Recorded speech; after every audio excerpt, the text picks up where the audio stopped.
Hello everyone, আসসালামু আলাইকুম। নতুন একটা লেসন আপনাদেরকে স্বাগতম। তো আজকে আমরা শিখবো হলো স্ক্রিনশট সম্পর্কে, ঠিক আছে? তো অনেকভাবে আমরা কম্পিউটারে স্ক্রিনশট দিতে পারি।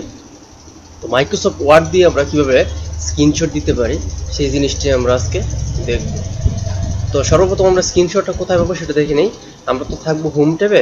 তো হোম ট্যাবে আমরা যখন ইনসার্ট ট্যাবের মধ্যে যাব, যে দেখবো এখানে চার্টের পরের যে অপশনটা আছে সেটি হলো স্ক্রিনশট, ঠিক আছে? তো এইটার মাধ্যমে আমরা বিভিন্ন সময় বিভিন্নভাবে স্ক্রিনশট দিতে পারি। যেরকম মনে করেন, আমি যদি এইখানে দেখুন ক্লিক করার পর দেখুন স্ক্রিন ক্লিপিং নামের একটা অপশন চলে আসছে। তো এই স্ক্রিন ক্লিপিং এর মধ্যে যদি আমি একটা ক্লিক করি, তো ক্লিক করার পর দেখতে পাচ্ছি আমাদের একটা উইন্ডোর মতো এই ডিসপ্লেতে নিয়ে আসছে, ঠিক আছে? তো এইখান থেকে আমি যদি চাই এই চারটা আইকনকে স্ক্রিনশট দিব বা একটা আইকনকে স্ক্রিনশট দিব, আমি যদি এইখানে লেফট বাটন চেপে ধরে মাউসের ক্লিক করে জাস্ট ছেড়ে দিই, দেখুন আমাদের কিন্তু এটা স্ক্রিনশট হয়ে এখানে চলে আসছে। দেখতে পাচ্ছেন? এটাকে যদি আমি বড় করে দিই তাহলে আপনারা দেখতে পাবেন। দেখুন স্ক্রিনশট হয়ে কিন্তু এখানে চলে আসছে।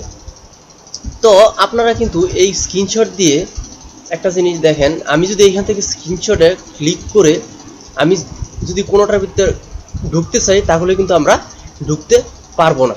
তো আপনারা কিভাবে স্ক্রিনশট দিবেন সেটার ওয়ে হলো, এটা আমি কেটে দিই তারপর দেখাই। আপনারা যেই জায়গা থেকে স্ক্রিনশট নিতে চান সেই জায়গায় সর্বপ্রথম আপনাদেরকে ঢুকে নিতে হবে, ঠিক আছে? তো আমি ধরুন এটার ভিতর থেকে স্ক্রিনশট নিতেছি, ঠিক আছে? ধরুন এই পিকচারটাকে আমি স্ক্রিনশট নিব, ঠিক আছে? এই পিকচারটাকে ধরুন স্ক্রিনশট নিব।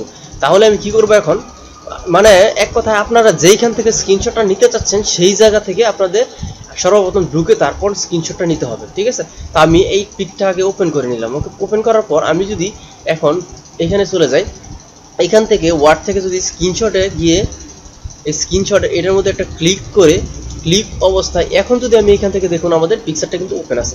এখন যদি আমি এইখান থেকে এটার একটা স্ক্রিনশট নিতে চাই তাহলে কিন্তু সহজে আমি স্ক্রিনশটটা নিতে পারলাম, ঠিক আছে? তো আশা করি স্ক্রিনশটের ভিতরে যে অপশনটা আছে সেটা আপনারা সঠিকভাবে বুঝতে পারছেন। এখন স্ক্রিনশট নেওয়ার পর দেখুন এখানে আমাদের কিন্তু আবার পিকচার ফরম্যাট নামের ও পিকচারটা যেটা আছে সে সম্পূর্ণটা ওপেন হয়েছে। তো এইখান থেকে আপনারা সেই সেমভাবে আমি যে ক্যাটাগরি আপনাদেরকে দেখাইছি সেইভাবে আপনারা এগুলা আবার ক্রিয়েট করতে পারবেন, ঠিক আছে? তো আশা করি পিকচারের ভিতর যত যাবতীয় কাজ আছে আপনারা সব বুঝতে পারছেন স্ক্রিনশট নিয়ে। তো পরবর্তী ভিডিও দেখার আমন্ত্রণ জানিয়ে আমি আজকের মতো ভিডিও থেকে বিদায় নিচ্ছি। আসসালামু আলাইকুম ওয়া রাহমাতুল্লাহি ওয়া বারাকাতুহু।